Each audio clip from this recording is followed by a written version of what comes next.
Hi hello మన ఇంట్లో సాఫ్ట్వేర్లు ఉంటాయి కదండి. పిల్లలు బ్లేడ్లు కానీ చాకులు కానీ కత్తులతో కట్ చేస్తారు. అలా కాకుండా నేను చెప్పే విధంగా ఇలా చేసుకోవచ్చు. ఈ సాఫ్ట్వేర్లోని బ్లేడ్ ఉంటుంది కదండి, ఈ బ్లేడ్ని నేను స్క్రూ తీసి ఐస్ క్రీమ్ స్టిక్స్ ఉంటాయి కదండి, ఈ రెండింటి మధ్యన ఈ బ్లేడ్ని పెట్టుకొని మనకి స్టిక్కర్ ఉంటే స్టిక్కరు, ఫెవికోల్ ఉంటే ఫెవికోలు. నాకైతే ఫెవికోల్ లేదండి, మీకు ఈ స్టిక్కర్ నేను పెట్టి చూపిస్తున్నాను. ఫెవికోల్ ఉంటే ఇంకా బాగుంటుందండి. నేను ఇలా స్టిక్కర్ని అంటించేసి పేపర్స్ కానీ ఏవైనా మనం ప్రాజెక్టులు పిల్లలు చేస్తుంటారు కదండి, వాళ్ళకి చేయిలు కట్ అవ్వకుండా ఇలా పేపర్స్ ఏవైనా కట్ చేసుకుంటే ఈజీగా అవుతుందండి. పిల్లలకి చేతులు కూడా కట్ అవ్వవు.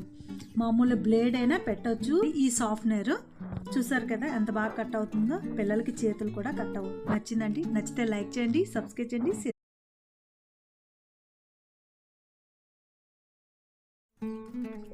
హాయ్ హలో మన ఇంట్లో సాఫ్ట్వేర్లు ఉంటాయి కదండి. పిల్లలు బ్లేడ్లు కానీ చాకులు కానీ కత్తులతో కట్ చేస్తారు. అలా కాకుండా నేను చెప్పే విధంగా ఇలా చేసుకోవచ్చు. ఈ సాఫ్ట్వేర్లోని బ్లేడ్ ఉంటుంది కదండి, ఈ బ్లేడ్ని నేను స్క్రూ తీసి ఐస్ క్రీమ్ స్టిక్స్ ఉంటాయి కదండి, ఈ రెండింటి మధ్యన ఈ బ్లేడ్ని పెట్టుకొని మనకి స్టిక్కర్ ఉంటే స్టిక్కరు, ఫెవికోల్ ఉంటే ఫెవికోలు. నాకైతే ఫెవికోల్ లేదండి, మీకు ఈ స్టిక్కర్ నేను పెట్టి చూపిస్తున్నాను. ఫెవికోల్ ఉంటే ఇంకా బాగుంటుందండి. నేను ఇలా స్టిక్కర్ని అంటించేసి పేపర్స్ కానీ ఏవైనా మనం ప్రాజెక్టులు పిల్లలు చేస్తుంటారు కదండి, వాళ్ళకి చేయిలు కట్ అవ్వకుండా ఇలా పేపర్స్ ఏవైనా కట్ చేసుకుంటే ఈజీగా అవుతుందండి. పిల్లలకి చేతులు కూడా కట్ అవ్వవు.